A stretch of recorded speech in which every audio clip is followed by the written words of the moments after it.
Salam alaikum la famille des Z, j'espère que vous allez bien ainsi que tous vos proches. Bienvenue à tous et à toutes pour cette nouvelle vidéo. Aujourd'hui on va parler des binationaux franco-algériens. Alors pourquoi les binationaux franco-algériens et pas les autres? Puisque les Algériens sont expatriés partout en Europe, il y en a en Allemagne, on l'a vu avec Maza, il y en a au Danemark, on l'a vu avec Chaka, il y en a en Pays-Bas, on l'a vu avec Zerouki. Mais pourquoi spécialement franco-algérien? Tout simplement puisque c'est le pays avec lequel on a un passé lourd, un passé trouble.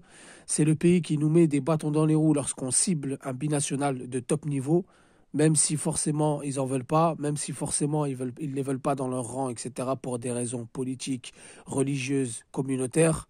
Mais voilà, faut dire certaines vérités que les gens ne veulent pas entendre.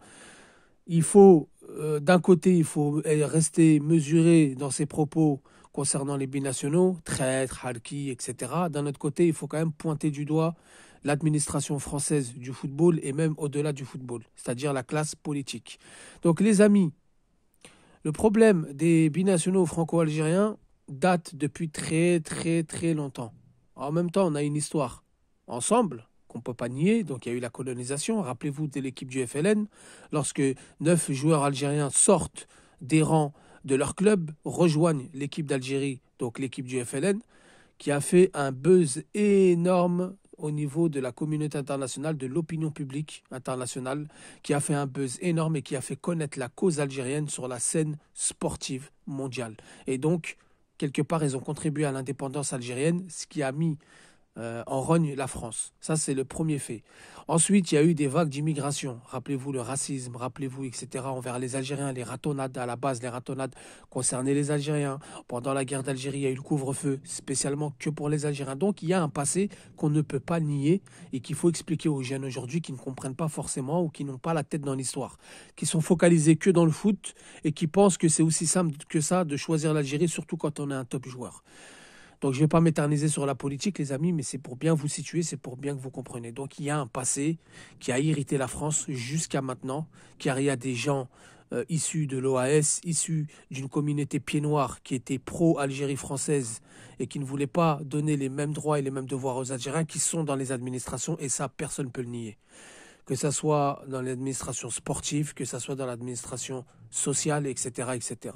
Et donc, dans le sport, il y a des gens qui ne le montrent pas forcément, mais qui sont enfants de pieds noirs ou de l'OAS et qui ont cette même haine que leurs parents envers les Algériens. Car ils savent que leurs parents ont perdu beaucoup, beaucoup, beaucoup en Algérie et ils auraient pu avoir une meilleure vie que celle qu'ils ont aujourd'hui, même s'il y en a qui sont aisés et qui ont de quoi se reposer jusqu'à la fin de leur jour.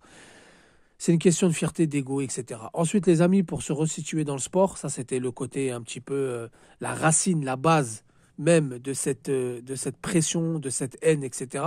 Donc c'est pour ça que vous ne verrez pas ça chez les franco-turcs, chez les franco-tunisiens, chez les franco-marocains, parce que c'est une autre chose. Beaucoup se demandent, oui, mais pourquoi Ben Seguir, on ne lui a pas mis la pression, pourquoi, etc. Bah déjà, c'est deux pays qui ont de très bonnes relations. C'est un pays qui a beaucoup ouvert les portes aux investisseurs français. Donc, ils n'ont aucun mal à s'installer là-bas et à vivre leurs beaux jours et leurs belles retraites au Maroc. C'est pas pour parler des Marocains, mais c'est parce que je l'entends beaucoup, les amis. Je l'entends beaucoup, beaucoup, beaucoup, et c'est une vérité qu'il faut établir. Ça n'a rien à voir avec l'Algérie.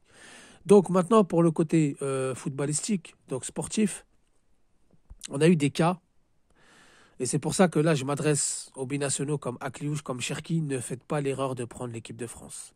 Regardez Zinedine Zidane. Zinedine Zidane qui a mis 2 buts en finale de Coupe du Monde contre le Brésil. Même si pendant cette Coupe du Monde-là, c'était pas le Zinedine Zidane qu'on a vu par le futur, surtout en Coupe du Monde 2006, il a quand même mis 2 buts. Il a quand même fait un match énorme contre l'Italie. Il a toujours répondu présent dans les gros matchs avec l'équipe de France. Il y avait son nom sur les Champs-Élysées, Zidane président. Aujourd'hui, ils ne veulent même pas le placer à la tête de l'équipe de France. Même ce truc-là, même ce cadeau, cette chose-là, on ne veut même pas lui donner.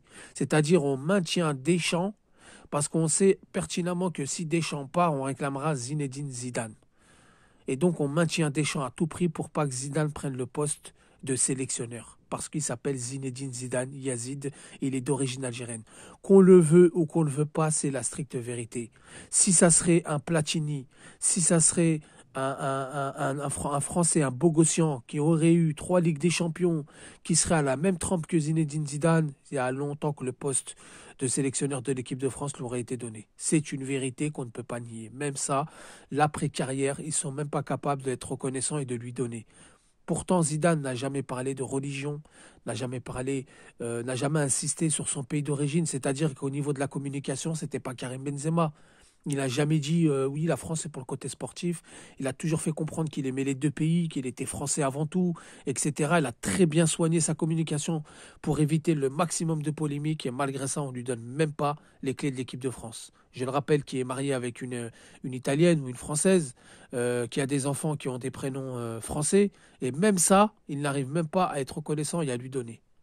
Alors un Karim Benzema, j'en parle même pas, il n'aura jamais de suite en équipe de France. Il sera ni entraîneur, ni dans un poste sportif. Ça, faut oublier avec toutes les polémiques qu'il y a eu. Samir Nasri, il est consultant à Canal Plus Sport. Regardez comment il est obligé, et il le sait au fond de lui. Il a une rage contre l'équipe de France. Il est obligé de parler de l'équipe de France quand il parle de Magnès Akliouche, puisqu'il sait que s'il dit le mot Algérie, il va rentrer dans des polémiques extra sportifs.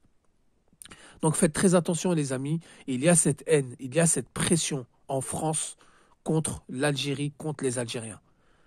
Toutes les propagandes de fake news qu'on voit sur les plateaux télé d'information, c'est la même chose dans le foot. C'est la même chose dans le sport. Si demain Samir Nasri dirait il faut laisser Magnès Akliou choisir, et je pense que pour sa carrière internationale, il serait plus préférable l'Algérie que la France, croyez-moi que demain il y aura des polémiques. Il dégage en Algérie, ça le bougnoul, ça l'arabe, etc., etc. C'est le traitement de faveur que les Algériens ils ont en France. Pas le traitement de faveur, pardon, c'est le traitement de défaveur. D'où vient ça? Comme je vous ai dit, au niveau politique, au niveau du passé entre la France et l'Algérie, la France a perdu très gros avec l'Algérie. Aujourd'hui, c'est reparti puisque la France repère très gros à cause de l'Algérie. Je ne vais pas rentrer dans la politique, les amis. Mais voilà, c'est de ça qu'il s'agit. Donc, Cherki Akliouche, regardez en Algérie. Est-ce que vous trouvez normal qu'un Raïs Mboulhi, avec tout le respect que j'ai pour lui, hein, c'est un très grand gardien, il a fait les beaux jours de l'équipe nationale, a joué plus de Coupes du Monde que Benzema et Nasri. Deux grands joueurs internationalement reconnus. Raïs Mboulhi, un gardien qui vient du fin fond de la Bulgarie, a joué plus de Coupes du Monde que ces deux joueurs réunis. C'est incroyable. Un Karl Medjani, qui jouait en Ligue 2 française, a joué plus de Coupes du Monde que Samir Nasri. Un Abdelmoumen Diabou a joué plus de Coupes du Monde qu'un Samir Nasri. Pour vous dire, je fais cette comparaison pour vous dire, réfléchissez bien à ce que vous allez faire. Puisqu'en Algérie, on va vous proposer aussi d'intégrer des postes après votre carrière.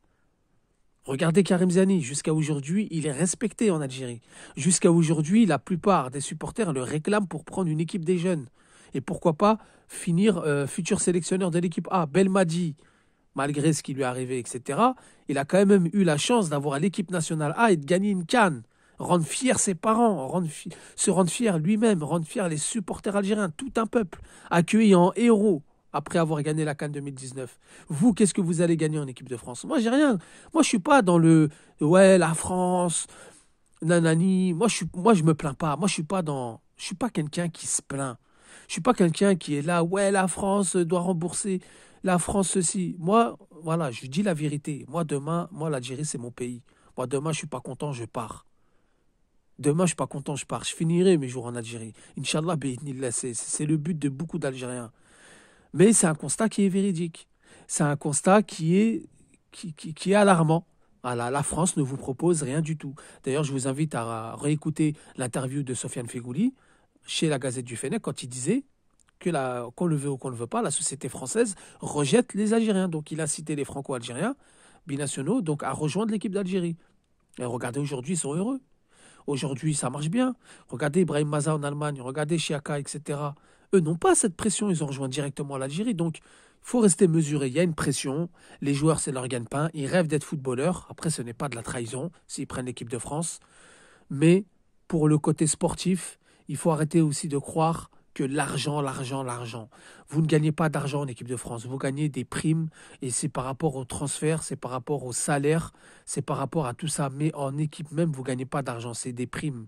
Et des fois, l'Algérie, quand elle est bien, quand la fédération, il y a les caisses bien remplies, par exemple, je vais vous donner un exemple. En 2014, lorsque l'Algérie a passé le premier tour, a touché une meilleure prime que l'équipe de France. Moi, je m'en souviens. Je ne sais plus c'était quoi la somme, mais je m'en souviens. Donc voilà les amis, Cherki Akliou, si vous tombez sur cette vidéo, n'allez pas en équipe de France, rejoignez l'équipe d'Algérie, vous n'allez jamais le regretter. Vous ne le regretterez jamais. Il n'y a aucun Algérien qui a choisi l'Algérie qui a dit je regrette. Vous ne le regretterez pas parce que la fierté et l'honneur avant tout. Donc là, les amis, dites-moi ce que vous en pensez en commentaire. Il fallait que je fasse cette vidéo, mais voilà. Harki, etc., il faut éviter, c'est trop gros. Par contre, un pincement au cœur, si vous êtes des vrais Algériens, il faut revenir en Algérie. Puisque la France ne vous donnera pas cette opportunité de poursuivre une carrière après la carrière de football, genre entraîneur, etc., etc. Comme je vous ai dit, il n'y a que Samir Nasri, mais regardez, il ne dit même pas le mot Algérie alors qu'il sait au fond de lui que l'équipe de France est un bourbier. Et ça se voit dans ses yeux. Bon, la famille, dites-moi ce que vous en pensez en commentaire. Merci d'avoir écouté la vidéo. Sur ce, je vous dis salam alaikum, que la paix soit sur vous.